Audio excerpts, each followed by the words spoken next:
Et nous recevons ce matin Jean-Louis Martin, économiste et chercheur associé sur l'Amérique latine à l'IFRI. Merci beaucoup d'être avec nous dans la matinale de l'économie. Bonjour, on parle de la Bolivie ce matin. Rodrigo Paz a été élu président le 19 octobre, 54,6% des voix. On parlait hier avec Annalisa Capellini de la bonne réaction des marchés au succès de Javier Milei en Argentine, aux législatives de mi-mandat. Là, les marchés n'ont pas répondu du tout de la même manière à l'élection de Rodrigo Paz. Pourquoi ? D'abord parce que c'est un petit pays. L'impact de cette élection, il est important en Bolivie, mais beaucoup moins pour le reste du monde. La Bolivie a un peu plus de 12 millions d'habitants, un PIB qui est de l'ordre de, je crois que c'est un peu moins de 60 milliards de dollars. C'est un petit pays relativement pauvre, y compris par rapport au reste de l'Amérique latine. On a un PIB par habitant qui est de l'ordre de 11 000 dollars en parité de pouvoir d'achat, c'est-à-dire en éliminant les effets prix. La moyenne de l'Amérique latine est à 21 000, donc on est quand même dans un pays relativement pauvre, assez isolé, sans accès à la mer. Donc oui, impact assez faible sur le reste du monde, ça n'est pas étonnant.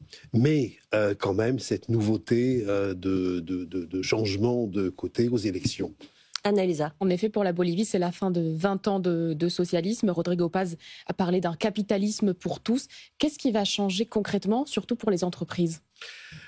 Alors, le socialisme bolivien a connu aussi, lui, plusieurs phases. C'est-à-dire, il y a eu l'époque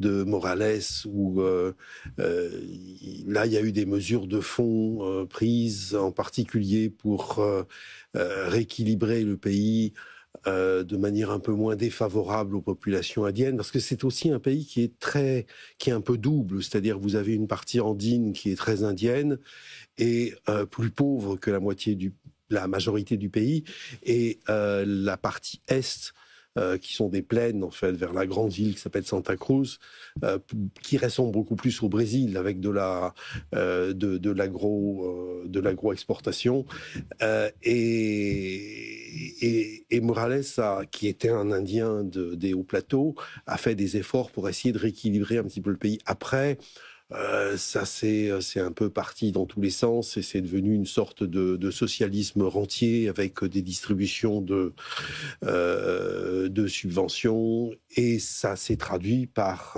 des graves problèmes économiques qui sont, je pense, la principale raison du basculement politique. Le pays est dans une crise économique tout à fait sérieuse. Détaillez-nous quelques gros problèmes économiques du pays. D'abord, le pays est en récession en ce moment.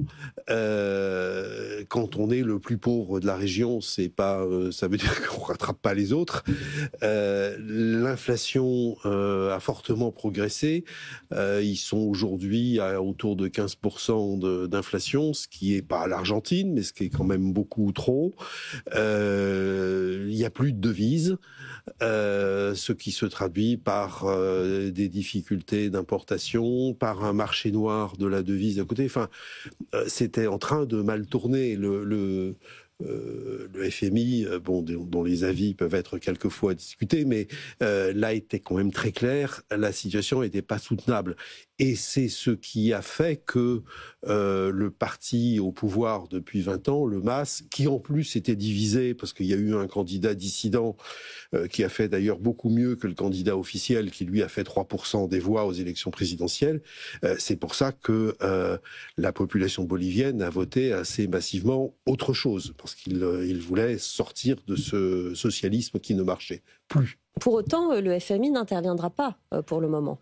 Non, mais je pense que il va y avoir une ouverture des négociations très vite avec la nouvelle administration Paz. Donc je m'attends à ce que courant 2026, il y ait un programme FMI qui se mette en place. Et la Bolivie en a besoin à la fois pour être accompagnée dans une sorte de remise en ordre de son économie, et puis elle a aussi besoin de financement extérieur. Et là, on revient un petit peu au cas argentin où les caisses sont vides et pour faire tourner l'économie, il faut un peu de dollars. Annalisa. C'est un paradoxe, Jean-Louis Martin, parce qu'en réalité, la Bolivie a des ressources naturelles plutôt présentes. On parle du gaz notamment, qu'elle exporte beaucoup. On parle du lithium, elle a les plus grandes réserves au monde. Comment elle peut exploiter cette richesse? Est-ce que c'est là la clé pour le redressement du pays? Oui, ça aidera certainement. Il faut savoir l'exploiter. Oui, alors le gaz, ça peut aller assez vite puisque c'est déjà en exploitation. Alors il y a quelques choses à remettre en place, mais ça peut aller très vite. Le lithium, c'est un petit peu plus compliqué. Il y a déjà eu des investissements, mais c'est quand même une industrie naissante. Tout n'est pas maîtrisé sur le plan technique. Il y a des difficultés techniques aussi assez sérieuses, en particulier parce que c'est une activité qui demande beaucoup d'eau et il se trouve que les réserves sont dans des endroits où il n'y a pas beaucoup d'eau. Ça pose des problèmes environnementaux. Et ça, il est clair que la Bolivie ne pourra pas résoudre ça tout seul. C'est-à-dire qu'il faudra des investissements étrangers. Et pour ça, il faut qu'il y ait un minimum de retour de confiance dans une stabilité économique et une politique économique soutenable. On a des chances les chances que ça arrive se sont améliorées avec l'élection de Rodrigo Paz. Il faut aussi, vous parliez de basculement politique, Rodrigo Paz était quand même le plus modéré des candidats d'opposition, d'une certaine manière, puisqu'il a battu au deuxième tour Tuto Rodriguez, qui était beaucoup plus à droite que lui. Il y avait un autre candidat de droite qui est arrivé troisième au premier tour. Donc, oui, basculement, mais pas basculement radical. C'est-à-dire, je ne crois pas qu'il faille attendre en Bolivie ce qu'on a vu en Argentine, et en particulier quelque chose d'aussi bruyant. D'abord, sa personnalité paraît quand même assez différente de celle. C'est quelqu'un de beaucoup plus posé. C'est un homme du sérail, c'est-à-dire son père a été président, son grand-oncle a été président. Il est le troisième Paz président de la Bolivie. Et visiblement, c'est quelqu'un qui ne veut pas de révolution radicale dans le pays. Mais on va avoir des changements. Plus d'ouverture aux investissements étrangers, des réformes économiques qui iront dans le sens de celles réclamées par le FMI, par exemple fin de subventions, des choses comme ça. Merci beaucoup Jean-Louis Martin, économiste, chercheur associé sur l'Amérique latine à l'IFRI, d'être venu nous voir ce matin. Vous vouliez rajouter quelque chose? Non. Non. Merci beaucoup d'être venu sur notre plateau.